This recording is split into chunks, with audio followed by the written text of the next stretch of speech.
見到個油價彈啦，咁大家對個加息預期咧又開始升溫翻啦。咁而家交易員咧最新就 price in 今個月加息機率咧已經去到55波啦。美股三大指數隔晚全線要跌啦，尤其啲科技股都跑輸大市嘅。納斯達克指數咧收市都要跌到1%有多，而費城半導體指數咧收市跌到4.7%添啊。台積電公布咗6月嘅收入再創新高嘅，按年都升到6.8%，係符合預期。咁但係尋晚咧美股方面咧都要跌到近3%收市。第二日上市啦，SK 海力士咧就要回翻9%，收市都落翻咧$152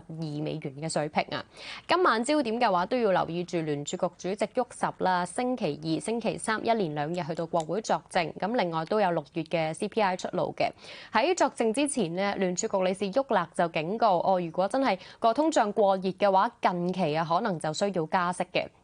咁一路都沃勒被視為係即係特朗普嘅支持者啦，而佢都警告可能要加息喎。加埋啦，頭先都講到個債息又去翻即係啲可能警戒線嘅水平，係咪都要提防住科技股真係要進一步調整？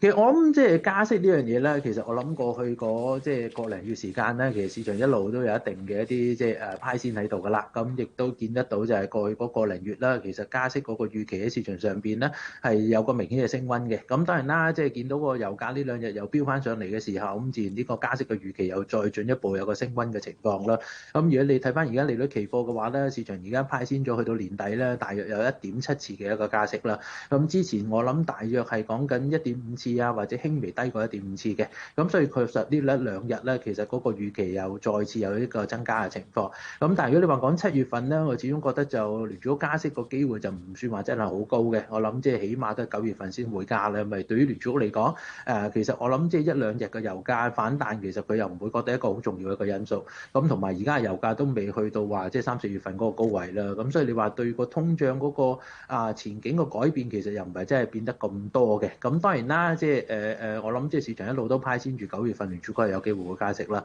或者10月份聯儲局有機會會加息啦。咁所以我諗即係暫時嚟講，你話加息呢個因素，我諗就一定係唔能夠忽略㗎啦。咁但係你話個市場係咪突然間又好驚咧？又唔係，因為始終之前都有一定嘅預期啦。咁但係我就覺得個市場一路都唔係真係派先足夠呢個加息嘅風險嘅。咁所以你話個股市有冇機會會有啲調整？我覺得絕對會有，尤其是啲科技類啦。咪始終雖然話最近啲科技類都開始調整緊，尤其是講緊啲記憶體啊、半導體等等。咁但係始終今年嘅累積升幅都仲係好誇張咯。咁所以即係你話借住嗰個加息嗰個即係嗰個不明朗或者潛在嗰個隱憂，令到個市場再調整多少少，我覺得一啲都唔出奇咯。咁即係除咗加息之外，都要留意住今晚個業績期就會揭開序幕啦。華爾街5間大行同一日就公布季績嘅，市場預計啦，過去幾個月個市況波動都利好佢哋啲交易業務嘅相關收入咧，就合共有近390億美元，都係可能歷嚟咧就係第2好嘅一個季度啦。會唔會都睇好啲銀行股咧？其實連埋港股啊，即係可能講緊渣打啊、匯控啊，以至日本呢邊，其實啲銀行股都強嘅。其實我諗即係美國啲銀行股啦，即係我諗尤其是講緊即係最近咧，其實表現都強勢啦。我諗第一就資金輪換啦，因為始終科技類開始有啲調整啊，或者市場嗰個憂慮增加嘅時候咧，資金確實有部分係流出咗啲科技類嘅。咁其中一啲即係資金可能都流咗去啲銀行股相關啲板塊上邊啦。咁同埋我諗即係最近其實市場對銀行股嗰個前景睇得比較好嘅原因就係今年咧，其實喺投行相關嘅業務啦，確實係好蓬勃嘅，因為見到即係好多公司上市啦，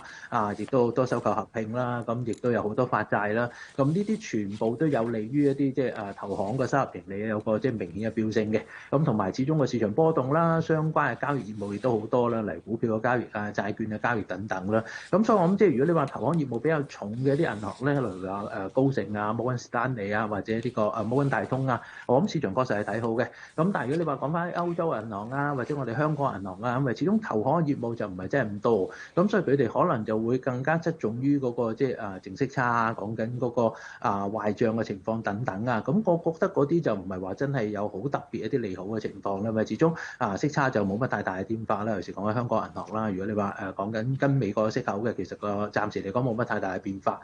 就算歐洲都好啦，其實都唔係話真係有好明顯嘅一啲即係變化嘅情況。咁至於你話嗰個壞帳，我始終覺得雖然話而家就冇好明顯嘅飆升啦，咁但係今年嘅經濟我始終覺得就唔係咁理想嘅。咁所以你話嗰個潛在嗰個壞帳嘅變化，我始終覺得都唔係話真係咁利好啲銀行類咯。咁所以你話就算可能最近見到啲歐洲銀行好似變好啲，或者香港銀行變好啲都好啦，我就唔覺得有啲咩好特別嘅利好咯，因為始終利好嗰啲大部分都係個投行方面嗰個因素比較多啲咯。